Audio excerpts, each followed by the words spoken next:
ওরা জানে যে হুজুরদেরকে কিছু ভালো মন্দ খাওয়াইলে হুজুরা খুশি হয়। কাওমি আলেমরা এসে হাসিনাকে কি বললেন, কাওমি জননী, আমাদের মা। এবং আওয়ামী লীগের এক নেতা বলেছেও ইসলামী আন্দোলন আর আওয়ামী লীগ তো একই, কিন্তু জামাত কোনো মিটিং করতে পারে না, প্রায় 16 বছর তালা মারা তাদের অফিসে। উনি কি উদ্দেশ্যে আলেমদেরকে আনছেন এটা ওনার মনের ভিতরে তো আর আমি যাই নাই, মনের খবর তো আল্লাহ জানে, মনের খবর আল্লাহ জানে।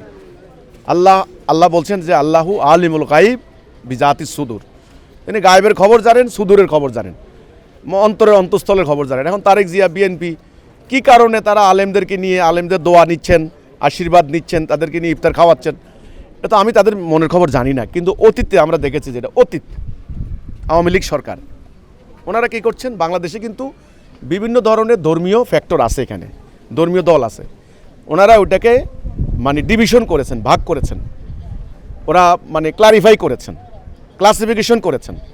একটা হলো সুফিবাদী ঘরানার ইসলাম, ওটা নিয়ে কোনো মাথা ব্যথা নাই।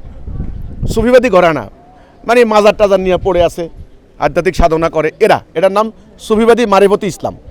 আরেকটা ইসলাম আছে উগ্রবাদী ইসলাম, এরা মানে কোনো হামলা করে, জেহাদ, কেতাল, যুদ্ধ, এটা হলো উগ্রবাদী ইসলাম।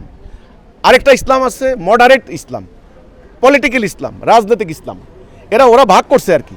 আচ্ছা, এখন পলিটিক্যাল ইসলাম, মডারেট ইসলাম, এটাকে মোকাবেলা করার জন্য তারা কাঁটা দিয়ে কাঁটা তোলার নীতি আর কি, যাকে বলা হয় কাঁটা দিয়ে কাঁটা তোলার নীতি। এখন ধর্মীয় দল থ্রেট, যেমন গত সরকারের টাইমে জামাত সহ এরা খুব থ্রেট ছিল সরকারের, এরা মোকাবেলা করা যাচ্ছিল না, তখন তারা একেবারে খুব সুন্দর করে হাটহাজারী কেন্দ্রিক কাওমি আলেমদেরকে সামনে আনলো, আবার সরমোনাইদেরকে খুব প্যাট্রোনাইজ করলো, সামনে দিলেও দেখবেন সরমোনাই মিটিং করে, বড় বড় জনসভা করে, অনুমোদন পেয়ে যায়। এবং আওয়ামী লীগের এক নেতা বলেছেও মানে ইসলামী আন্দোলন আর আওয়ামী লীগ তো একই, একথাও বলেছে, আমি পেয়েছি একটা বিবৃতিতে। কিন্তু জামাত কোনো মিটিং করতে পারে না, প্রায় 16 বছর তালা মারা তাদের অফিসে। তো কাজেই এটা গত সরকারের পলিসি আমরা দেখেছি।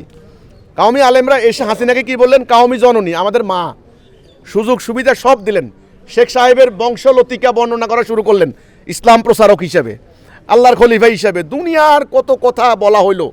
শেখ হাসিনা একেবারে জান্নাতে চলে গেছেন এবং এই নৌকা হলো নূহ আলাইহিস সালামের কিস্তি, এমন আলোচনাও আলেমদের মুখে আমরা শুনছি। আচ্ছা, আসলে উদ্দেশ্যটা কী ছিল?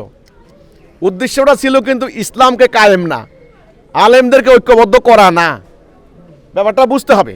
হ্যাঁ, আলেমদের ওনারা জানে, আলেমদেরকে আমার এই কথা শুনে আলেমরা মনে কষ্ট নিয়েন না, ওরা জানে যে হুজুরদেরকে কিছু ভালো মন্দ খাওয়াইলে হুজুরা খুশি হয়। গণভবনে বড় বড় মুরগির রান, খাসির রান, মোটামুটি সব সিস্টেম করা হয়েছে, কিন্তু এটা আলেমদেরকে ঐক্যবদ্ধ করার জন্য না, ইসলাম কায়েম করার জন্য না। আমি গতবারের মূল্যায়ন করতেছি আর কি। এখন এই বছর মাননীয় প্রধানমন্ত্রী তিনি আলেম ওলামাদেরকে যেভাবে সোহবত নিচ্ছেন, দোয়া নিচ্ছেন, আশীর্বাদ নিচ্ছেন, মিটিং করছেন, এটা যদি আলেমদেরকে জাতির কল্যাণে ঐক্যবদ্ধ করার উদ্দেশ্যে হয়ে থাকে ভালো, আল্লাহর রহমত থাকবো।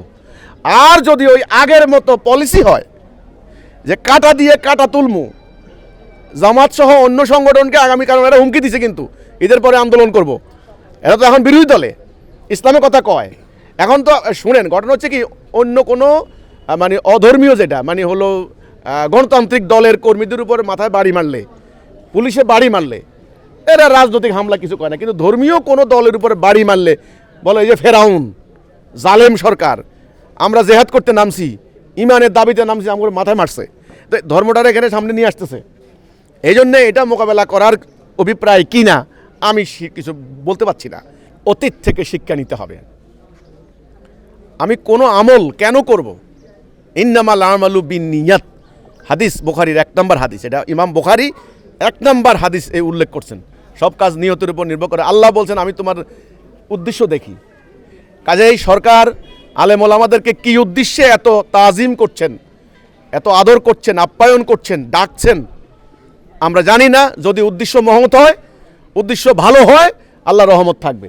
আর যদি আগের মতো উদ্দেশ্য হয় কাঁটা দিয়ে কাঁটা তোলা, তাহলে খবর আছে সবাই, আলেমদেরও খবর আছে, আর যারা ওদেরকে ব্যবহার করবে ওদেরও খবর আছে।